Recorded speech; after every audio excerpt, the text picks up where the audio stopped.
Lahore high court ने तहरीक इंसाफ को इतवार के जलसे से रोक दिया। अदालत ने रिमार्क्स दिए, मीनार पाकिस्तान जलसा एक दिन आगे पीछे कर लें, आप खुद फैसला करें वरना अदालत हुक्म सुनाएगी। जलसे जुलूस निकालना आपका हक है।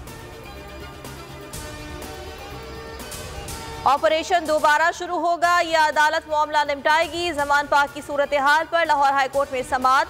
जस्टिस तारिक सलीम शेख ने रिमार्क्स दिए, सब ने मिलकर पूरे निज़ाम को जाम कर रखा है। किसी एक पार्टी की बात नहीं हो रही, सबका रवैया यकसा है। आपके मसाइल का हल आइन और कानून में है। सिक्योरिटी पॉलिसी पूरी की पूरी मौजूद है।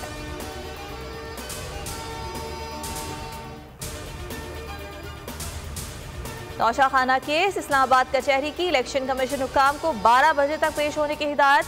जज जफर इकबाल ने रिमार्क्स दिए, फैसला अब तक अदालती तरीक़ाकार से सेशन अदालत को मौसूल नहीं हुआ, मसला 1 सेकंड में हल हो सकता है।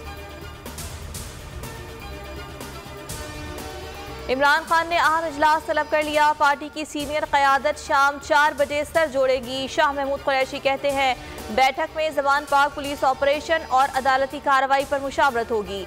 इतवार को मीनार पाकिस्तान जलसे के इंतजामात का भी जायजा लिया जाएगा। इमरान खान रेल में हो या जेल में, हुकूमत से नहीं संभाला जाएगा। शेख रशीद का ट्वीट, अदलिया मरियम नवाज के निशाने पर है, वो नहीं जानती फाइनल गोल अदलिया ने ही करना है। उसके वालिद को अदलिया लाएगी या अल्लाह लाएगा। इमरान खान के खिलाफ 84 मुकदमात ने पर दुनिया लान तान कर रही है। झूठे इल्जामात साबित ना हुए, हक और सच की फतह हुई। को चेयरमैन बोल शोएब शेख को जमानत मंजूरी के बाद रिहा कर दिया गया। स्पेशल जज सेंटर इस्लामाबाद आजम खान ने जमानत 50,000 के मुचलकों के एवज मंजूर की। जुडिशल मजिस्ट्रेट ने शोएब शेख के जिस्मानी रिमांड की सदा मुस्तरद करते हुए जुडिशल रिमांड मंजूर किया था। बोल न्यूज के खिलाफ एक और हुकूमती हथकंडा। FIA साइबर क्राइम ने बोल न्यूज इस्लामाबाद के ब्यूरो चीफ सिद्दीक जान को नोटिस जारी कर दिया। सोशल मीडिया पर अवाम को उकसाने का इल्जाम।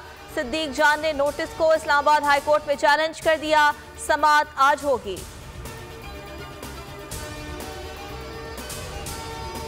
हुकूमत ने फिर पेट्रोल पंप गिरा दिया। पेट्रोल 5 रुपए फी लीटर महंगा। डीजल की कीमत 13 रुपए फी लीटर बढ़ा दी गई। पेट्रोल की नई कीमत 272 रुपए फी लीटर मुकर्रर। डीजल 293 रुपए का हो गया। वजारत खजाना का नोटिफिकेशन जारी। आलमी मंडी में खाम तेल की कीमतें 2 साल की कम तरीन सतह पर आ गईं। फी बैरल $65 का हो गया। पाकिस्तानी अवाम आज भी महंगा तेल खरीदने पर मजबूर, कीमतों में कमी के समरात से महरूम।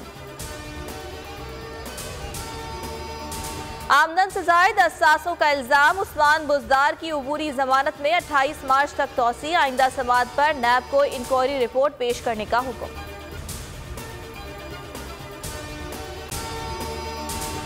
अगर आपको ये वीडियो पसंद आई तो लाइक पर क्लिक करें।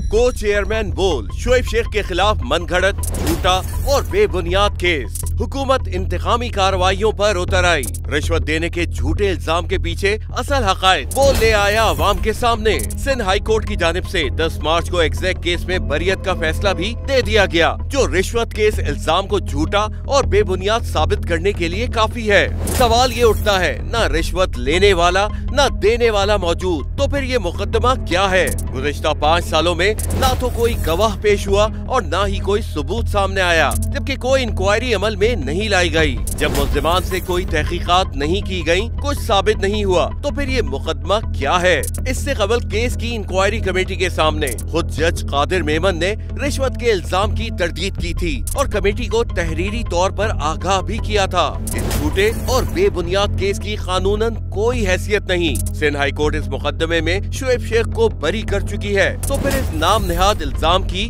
कानूनी हैसियत क्या है? बोल इंसाफ का मुंतजिर है।